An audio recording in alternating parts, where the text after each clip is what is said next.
The live-action remake for How to Train Your Dragon comes out this week, and of course there's been people who have seen it, haven't seen it, talking about it, and how it takes on the live-action remake genre from Disney predominantly. And while of course people are questioning its existence on the basis of it being a live-action remake, I think there's one aspect that people are not really considering enough, and this is predominantly from people that have seen the movie. I've seen a lot of people on TikTok, Instagram, Letterboxd question how to even review this movie, how to even intake it as a piece of media, as a piece of art. And while I think all movies are art, and there's definitely artistic integrity in this film, just from sheer production size, the actors involved, the CGI, obviously have not seen this film yet. I think it's personally scary, but also makes sense why people are questioning after this many goddamn remakes if it should be even evaluated on the same criteria as an actual movie. Basically, from everyone that I've heard review this movie, they say it's a shot-for-shot remake. I find this a surprising breaking point because when you look at the Disney live-action movies that have been made, not a lot of them are technically speaking shot-for-shot remakes. The closest you probably get is the live-action remake of Lilo and Stitch that just came out in May, which I also have not seen, didn't really want to see it. We'll probably see when it comes on Disney+.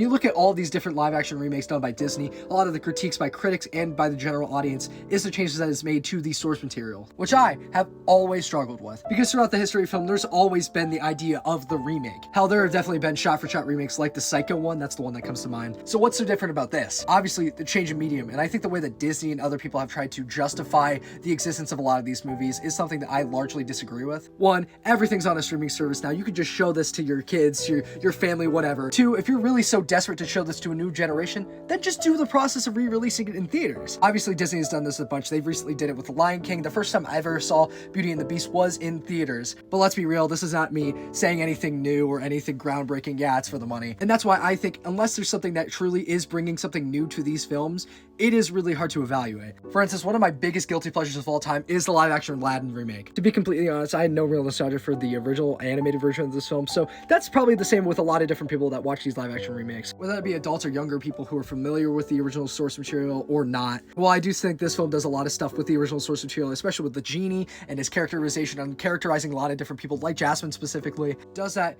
justify it as a new piece of media when it has the same exact story, same exact songs. It's just in a different art form made usually long after the original has come out. It's funny to say because the window between the original being produced and the live action being produced is getting smaller and smaller, especially with Moana coming out. So I think you can absolutely take in these newer versions of these films as a piece of art, as a piece of media that can truly move you. If it does, it will. But I do think that the cons outweigh the pros in terms of the reason why they exist. But obviously, they're going to be continued to be made, and there's nothing we can really do about it. All that matters is what you enjoy and where you put your money, and follow for more if you like this type of content.